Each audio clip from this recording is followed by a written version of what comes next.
तो एक कदम मेरी तरफ चल के तो देख, पूरी सृष्टि न झुका दूं तो कहना। भगवान के वचन, एक कदम तो चल के देख मेरी तरफ। आप सभी को राधे राधे। आज के इस प्रवचन में श्री गुरु ने बहुत महत्वपूर्ण बात बताई है। अगर आप अपने जीवन में बहुत सारे दुख उठा रहे हैं, आपको लगता है कि सब ने आपका साथ छोड़ दिया है और आप खुद को बिल्कुल हारा हुआ मान रहे हैं, तो श्री गुरु के इस प्रवचन को सुनने के बाद आपको अपने दुखों को कम करने और खुद को शक्तिशाली बनाने का बहुत आसान रास्ता मिलने वाला है। तो बहुत ध्यान से सुने श्री गुरु के इस प्रवचन को और अपने लिए सही रास्ता चुने और पुण्य के भागी बने। राधे राधे। तो एक कदम मेरी तरफ चल के तो देख, पूरी सृष्टि न झुका दूं तो कहना। भगवान के वचन, एक कदम तो चल के देख मेरी तरफ। बाहर से दौड़ने वाला कोई वीर नहीं कहा जाता, अंदर तो आप वहीं बैठे हुए हो, शरीर में, उस शरीर संबंधियों में, शरीर भोगों में एक कदम कहां चले। अंदर की बात है या आपको ये मदाश्रया अंतिम सांस तक हो जाए तो परम पद भी मिल जाएगी। बहुत बार बता चुके, फिर समझ ली। मदाश्रया सीधे भगवत प्राप्ति। कोई भी कहीं भी कैसे भी मदाश्रया के लिए शर्त नहीं है कि आप किस जन्म, किस कुल में, किस क्या कुछ, कहीं भी हो, कोई भी हो, कैसे भी हो, भगवत प्राप्ति के लिए सिद्ध बात है भगवान का आश्रय। अब जीव आश्रय लेना भी नहीं जानता, इसीलिए सत्संग भगवान देते हैं, साधु महात्माओं का संग देते हैं, जिससे तुम्हारी बुद्धि पवित्र हो और तुम भगवान का आश्रय लो। जो संत जन होते हैं वो मदाश्रया भगवद आश्रय, ऐसे चमत्कार जीवन में प्रकट होते हैं जो भगवद आश्रित। तपस्या और साधन ये सब एक तरफ, ये बीच में ऐसे लकीर खींचिए, एक तरफ मदाश्रया, एक तरफ जिस क्षण आश्रय लिया उसी क्षण से आपकी समानता करने वाला कोई नहीं रह गया। बार बार समझाने के लिए कहते हैं, जैसे बाली वैसे ही सुग्रीव, इतना भी अंतर नहीं, ना आचरण में ना बल में, किसी भी, बहुत समान भाई थे दोनों। और रूप भी, बाली और सुग्रीव को खड़ा कर दे तो भगवान भी पहचानने में, तभी माला पहनाया था भगवान ने। एकदम एक रूप, एक बल, एक स्वभाव, एक गुण, दोनों ऐसे भाई थे। जब भगवान ने बाण मारा, सामने देखा कोटि कंदर्प दमनी मर्यादा पुरुषोत्तम भगवान, गंभीर मुद्रा, तो हृदय में तो महान प्रीति है, बड़ा प्रसन्न है कि वैसे तो मैं इस लायक ही नहीं था, जो योगियों के ध्यान में नहीं आते हमारे सामने खड़े हैं, और थोड़ा इनसे बात भी तो कर ले। तो कहा, प्रभु सुन रखा है कि आप समदर्शी हो, फिर पर आज आपकी समदर्शिता दिखाई नहीं दे रही, पक्षपात दिखाई दे रहा है। मेरा भाई है, पता नहीं आप जानते हैं पूर्ण रूप से कि नहीं, पर मैं जानता हूं क्योंकि साथ ही खेला हूं। मेरे आचरणों से उसके कम आचरण नहीं है, जैसा मैं वैसे ही मेरा भाई है, मैं जानता हूं। पर ये क्या, एक का पक्षपात लेके छुप के हमारे छाती में बाण मारा। मैं बैरी, सुग्रीव प्यारा, क्या कारण? एक शब्द यही भगवान का था, ऐ देहाभिमानी, तूने सुन नहीं रखा था कि ये मेरी शरण में हो गया है। अभी अभी हुआ है, कोई तपस्या नहीं, कोई साधना नहीं, और हुआ कैसे? महाभागवत हनुमान जी के द्वारा कराया। बस ये मदाश्रया शब्द बहुत बड़ा है, बहुत बड़ा, बस इसका परिचय नहीं मिल पाता है। ये कैसे हो ऐसा लगता है। हाँ, अब क्या करूं? तब साधन बताया जाता है, करो, क्योंकि तुम्हारा करने में राग है। जब करते करते हार जाओगे तब फिर यही शब्द बताया जाएगा, मदाश्रया, हो जाओ भगवान के आश्रित। बहुत बड़ा बल है आश्रय, और कहीं प्यारी जू के चरणों का आश्रय। ये तो जब लालजू श्री हरि अत्यंत प्रसन्न होते हैं तब ये बात मिलती है। लाल रंगीलो गाइए ताते प्रीति रंगीली पाई, प्यारी जू प्यारी। यहां ये सब हिसाब किताब नहीं, अलबेली सरकार। मदाश्रया, जो संत जन होते हैं मदाश्रित होते। कैसा मस्ती है, कैसी मस्ती है नरसिंह मेहता जी के जीवन में मदाश्रया की। देखो ना, कितनी बार भगवान स्वयं उनके सांसारिक कार्य करते पाए गए। कितना मदाश्रित है त्रिलोचन जी, भगवान नौकर बले गए।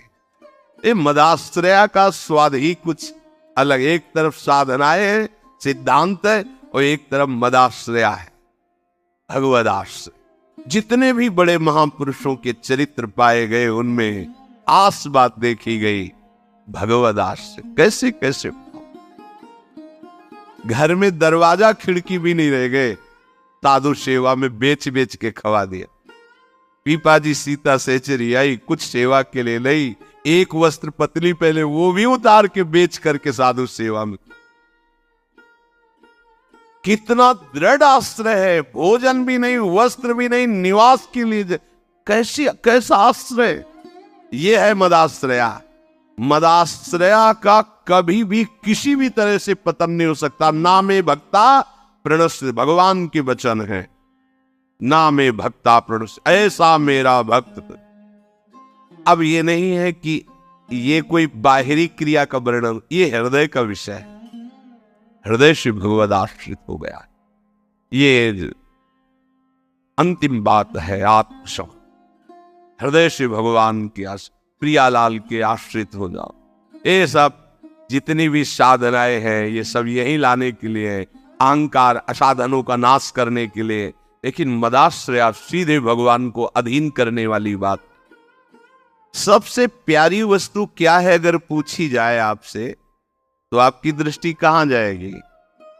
देखो, अगर पूछा जाए कि आप वृंदावन में बैठे हो, सबसे प्यारी वस्तु क्या है, तो इतनी भीड़ में दो चार की बुद्धि प्रभु की तरफ जाएगी, नहीं तो इधर ही जाएगी प्रकृति की तरफ, प्रकृति की तरफ ही जाएगी। कोई बिरला ऐसा जिसकी बुद्धि सीधे प्रभु की तरफ जाएगी कि प्यारी जू का नाम, प्यारी जू की लीला कथा, वृंदावन धाम, प्यारी जू के लिए रोना तड़पना, ये कोई बिरले बोल पाएगा।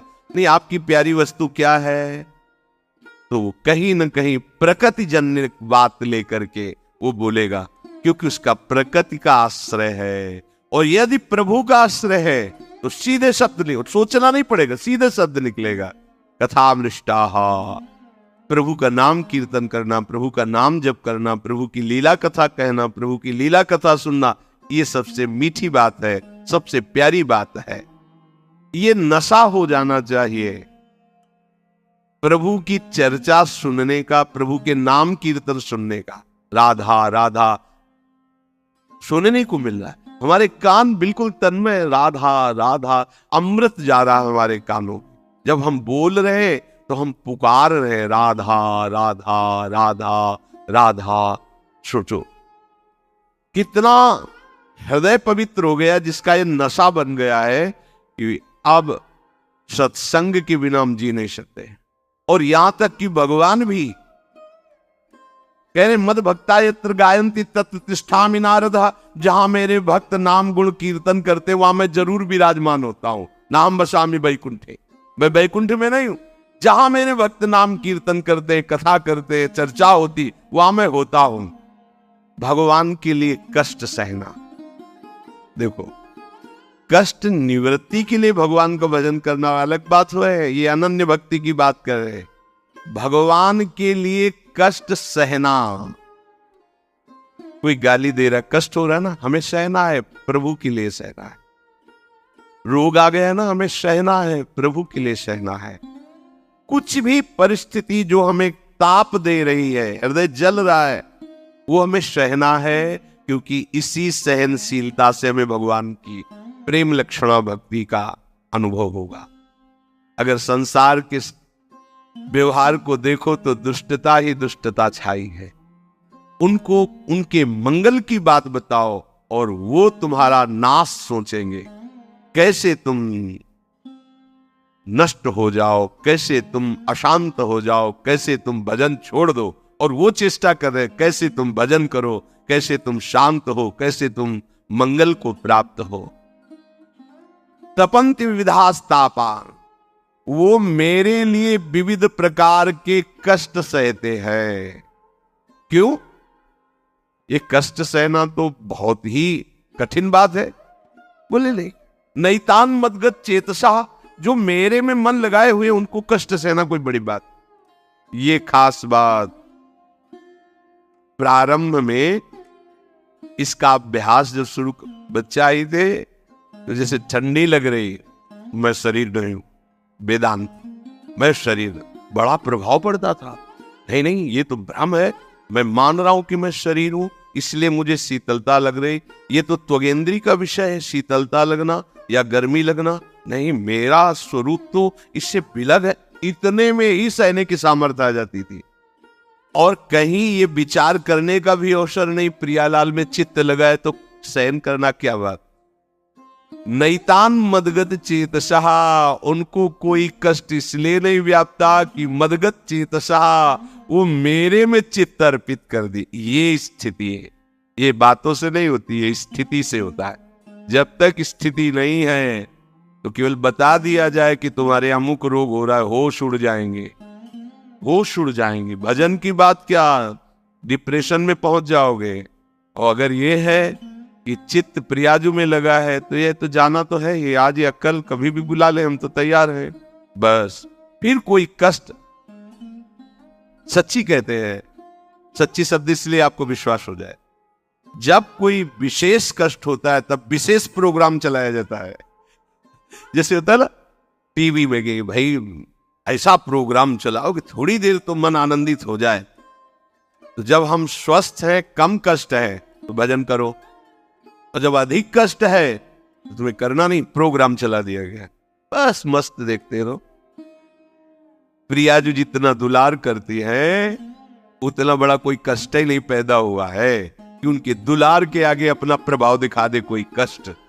ये बहुत बढ़िया मीठी आखिरी बात, ये जीवन की साधना का फल, ये शब्द मदाश्रया इतना मीठा है, इतना शांति है, इतना आनंद है, बस इसी को समझ नहीं पा रहे तो परेशान हो रहे।